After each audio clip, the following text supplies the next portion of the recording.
The archer draws his bow and in doing so gives the arrow all the energy it needs in order to fly. All that remains to be done is to allow the string to slip effortlessly from his grasp.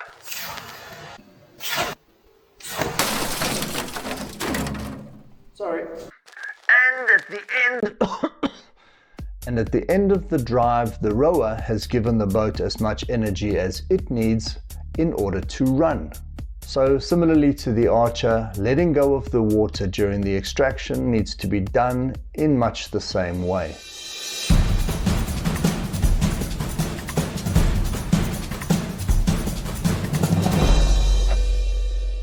Hey, this is Infinite Rowing, and we think that the extraction is one of the most underrated parts of the stroke. If it's true that the placement is the last part of the recovery, then the last part of the drive has to be the extraction.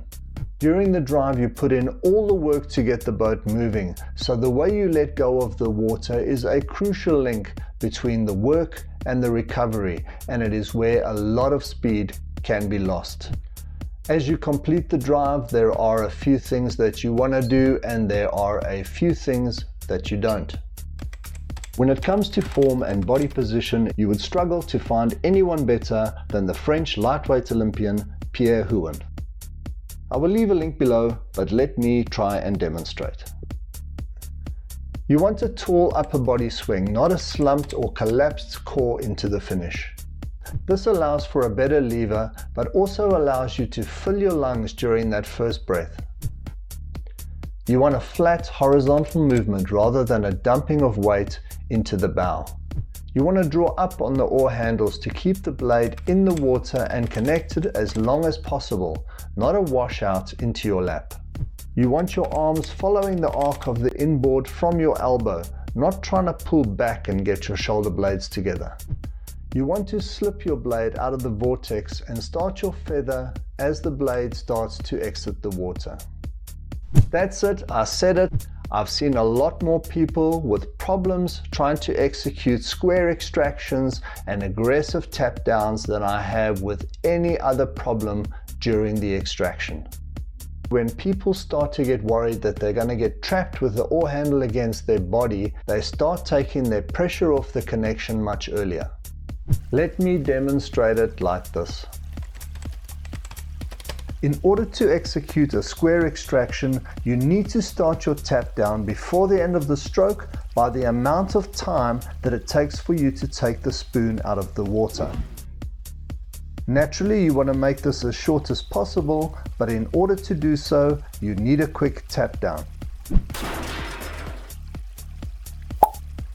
So either you're going to take your pressure off the spoon, which makes this part of the stroke ineffective, or you're going to keep your pressure on the spoon, resulting in a washout.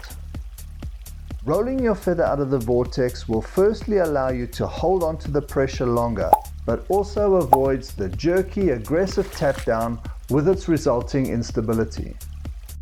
Considering the aim is to have a clean extraction in both cases, you kind of end up in the same place anyway, but we believe our method leads to a shallower learning curve with less potential for other problems setting in and the associated anxiety that goes with it. Try this exercise. Draw up at the finish with the pressure against the spoon all the way to your body. Slip the blade out of the vortex and start feathering it as you do, and then just sit there with the blade dragging across the water. You will feel stable and relaxed. Take your next stroke and keep repeating this.